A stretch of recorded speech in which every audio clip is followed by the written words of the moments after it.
The car was too clean for this street. That was the first thing people noticed. A silver sedan, not flashy, not expensive in the way that announces itself, but clean in a way that said whoever owned it didn't live anywhere near Maple Creek Road. It parked in front of the Kowalski house on a Tuesday afternoon in late October, and it sat there for a full 2 minutes before the door opened. The woman who stepped out was perhaps 40, maybe a little past. Dark coat, no jewelry worth mentioning. She stood on the sidewalk and looked at the house the way someone looks at a place they've only ever seen in documents.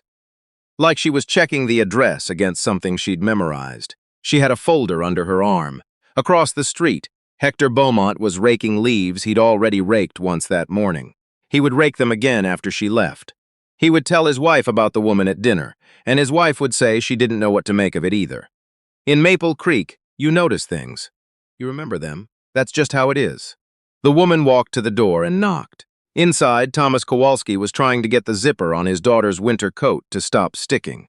It was the third time that week. He'd meant to replace it in September, and somehow September had become October without asking his permission. "Hold still," he said. "I am holding still," said his daughter Maeve, who was 7 and holding still in the way that 7-year-olds hold still, which is to say she was not holding still at all. The knock at the door made them both look up. Thomas didn't get visitors on Tuesday afternoons. He didn't get many visitors any day of the week if he was honest about it. His brother called on Sundays.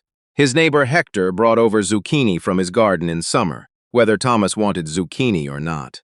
His mother had stopped driving after her hip surgery, and so she didn't come by the way she used to. He put Maeve down, told her to sit on the stairs, and went to the door. The woman standing on his porch had dark eyes that looked like they hadn't slept well in some time. She was holding the folder against her chest now, both arms around it, the way you hold something you almost left behind. "Mr. Kowalski," she said. It wasn't a question. "That's me. My name is Sylvia Hartwell." She paused. "My father was Gerald Hartwell." Thomas looked at her for a long moment. The name moved through him the way cold water moves. You feel it everywhere at once. "I know who your father was," he said. She nodded. "I know you do. That's why I'm here. Here is what you need to understand about Thomas Kowalski before any of this makes sense. 5 years ago, he was a different kind of man. Not a better man, not a worse one, just a man who believed that the work he did mattered, and that the people he worked for operated in good faith, and that if you kept your head down and did your job well, the institution would take care of you in return. He was a civil engineer. He had been for 11 years. He worked for a firm called Hartwell and Prentice, which is where Gerald Hartwell comes in, and for the first 8 of those years, he worked on everything from municipal drainage systems to small bridge retrofits across southern Ontario.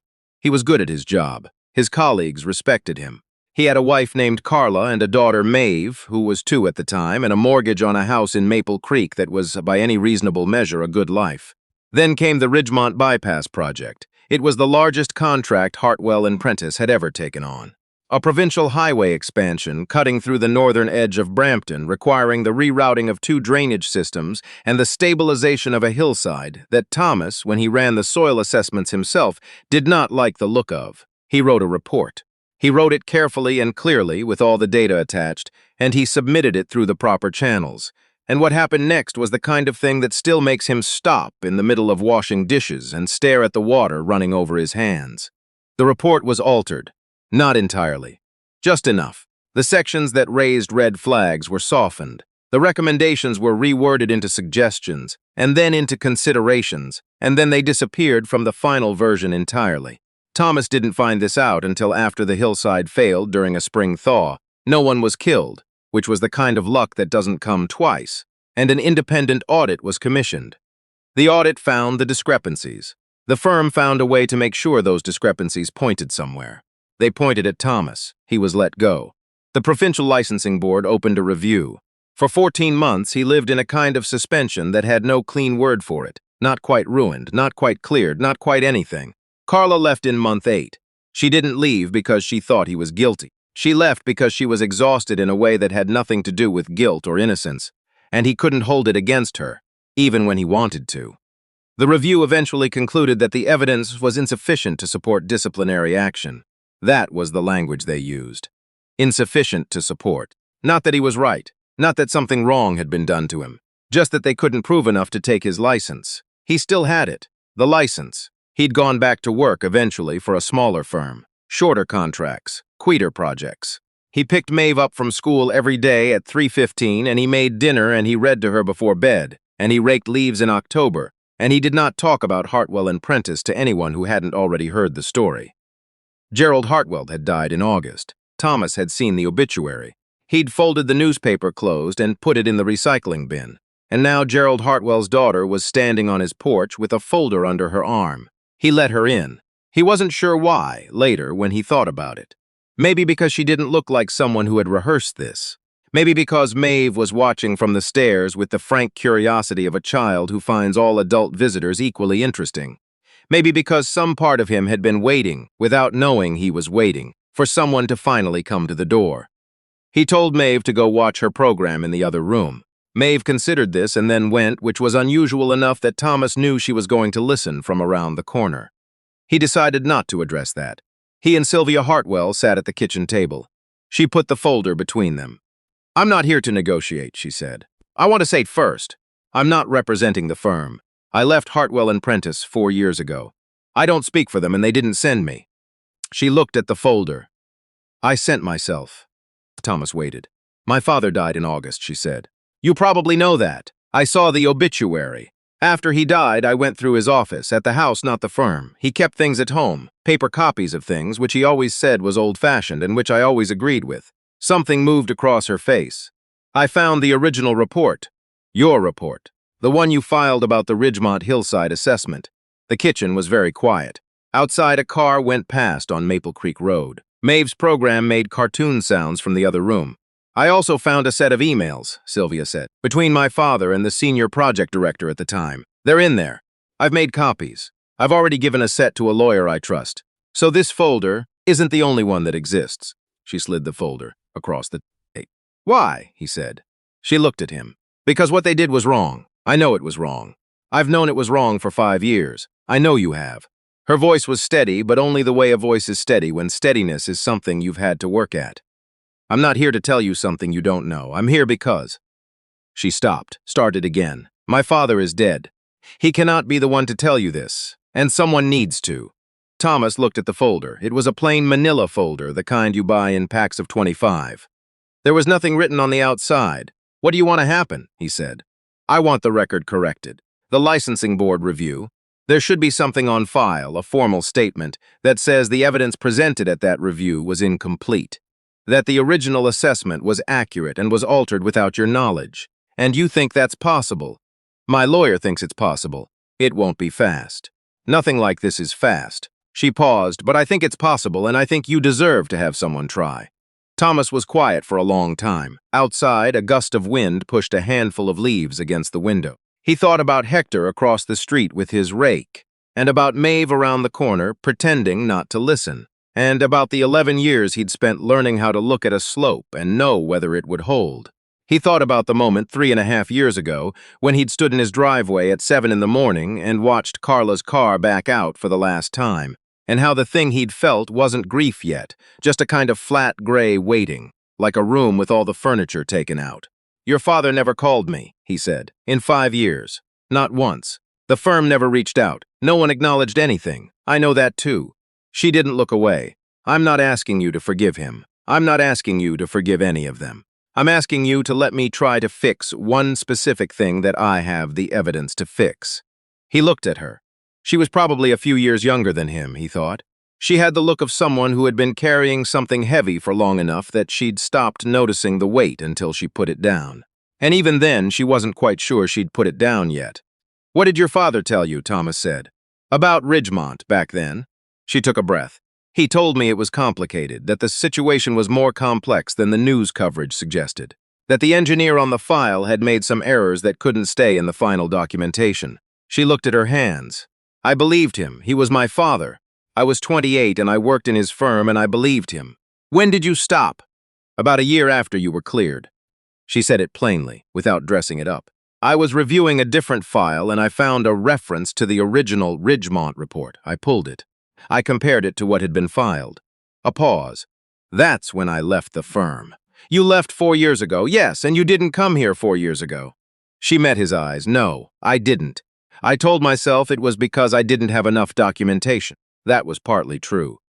Another pause, and this one had weight to it, and partly I didn't come because I wasn't ready to sit across a table from someone my father had hurt and say it out loud.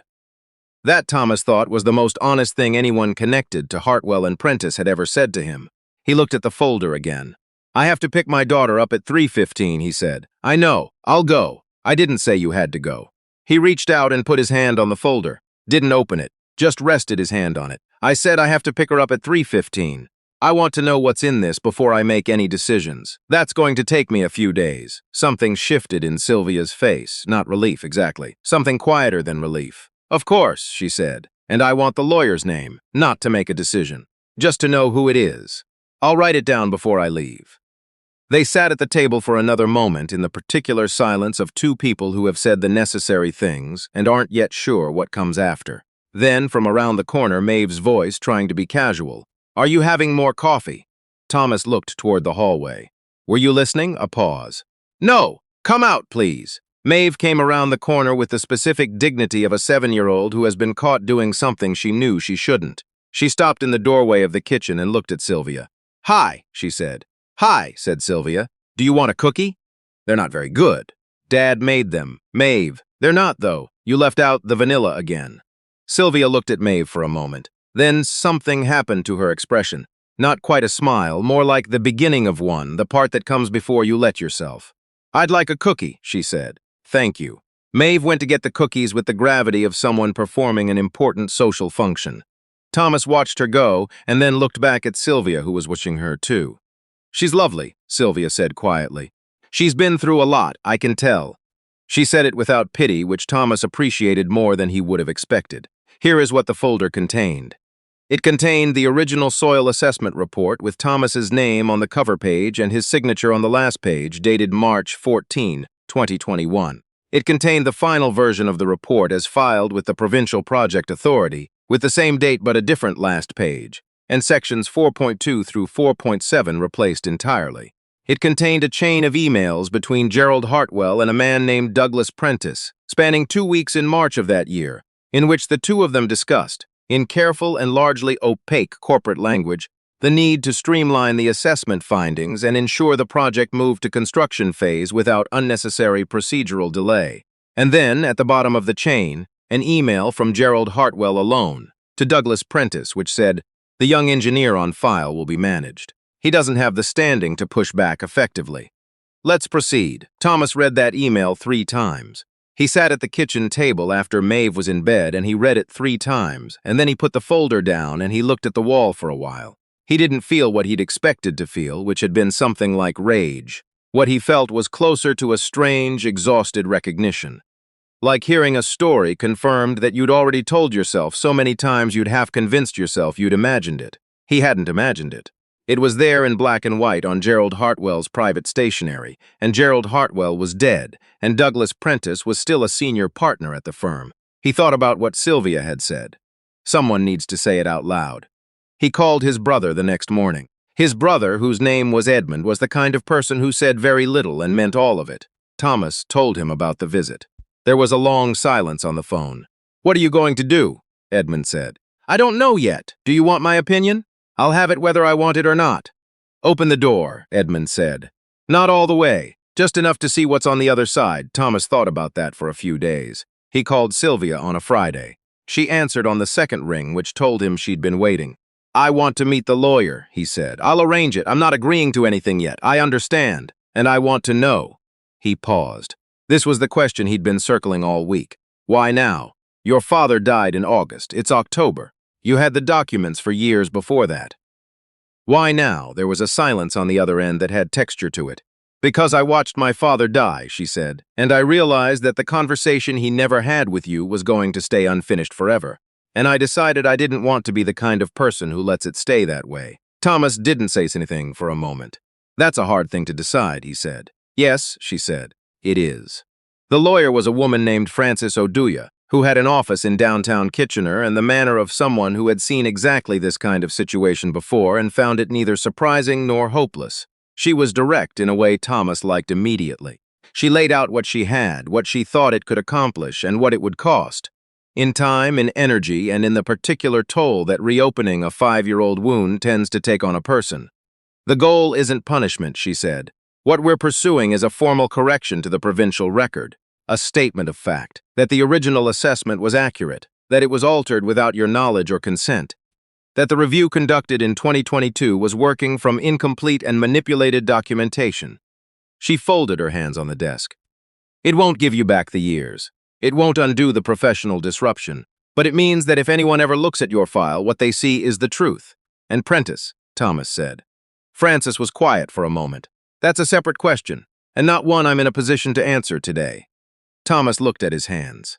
He thought about the phrase professional disruption and how little it captured what the last 5 years had felt like. And then he thought about how precise and insufficient all language was for the things that actually happened to people, and that this was not Francis Oduya's fault. "Oh, right," he said. He didn't look at Sylvia when he said it, but in his peripheral vision he saw her exhale and he understood that she had been holding her breath. It took until spring.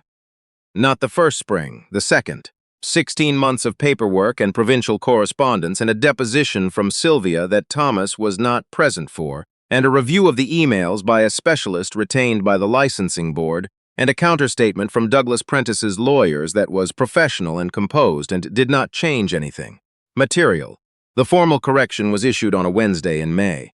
Thomas got the letter while Maeve was at school. He stood in the front hallway and read it twice. It was 2 pages, dense with official language, and buried in the second page was a paragraph that said, in essence, what he had known for 5 years, that the assessment filed under his name did not accurately represent the assessment he had written, and that the review conducted in 2022 had relied on documentation that was subsequently found to be incomplete. He sat down on the stairs where Maeve sat when he was doing up her zipper. He sat there for a long time. He thought about Carla, who knew about the process and had asked once or twice how it was going, in the careful way of someone who wanted to care without reopening the old wound any more than necessary. He thought about Edmund, who had said open the door and hadn't said anything more than that, ever, because he understood that Thomas needed to open it himself. He thought about Maeve, who was 7 and didn't know most of this story and who would one day be old enough to know it, and who he hoped would understand that the long, slow, unglamorous business of trying to correct one specific wrong thing was still worth doing, even when it took longer than you'd planned, even when what you got at the end was 2 pages of administrative language rather than anyone standing in a room looking you in the eye. He called Sylvia. She answered on the first ring. "I got the letter," he said. "So did I," she said. "Francis sent me a copy." "Thank you," he said. It came out smaller than he'd intended, but he meant it the way you mean things that don't have bigger words. She was quiet for a moment. "I know it doesn't fix everything." "No," he said, "but it fixes something." He looked out the front window at Maple Creek Road. The trees were coming back. You could see the green starting at the edges of the branches, the new growth that comes every year, reliable as anything in this world is reliable. The street looked like itself. "My daughter's going to need a new winter coat before next October," he said. "The zipper on the old one is shot." There was a pause on the other end of the line. Then Sylvia said, "That sounds like something that can be fixed." "I think so too," said Thomas. He stood up from the stairs and went to put the kettle on.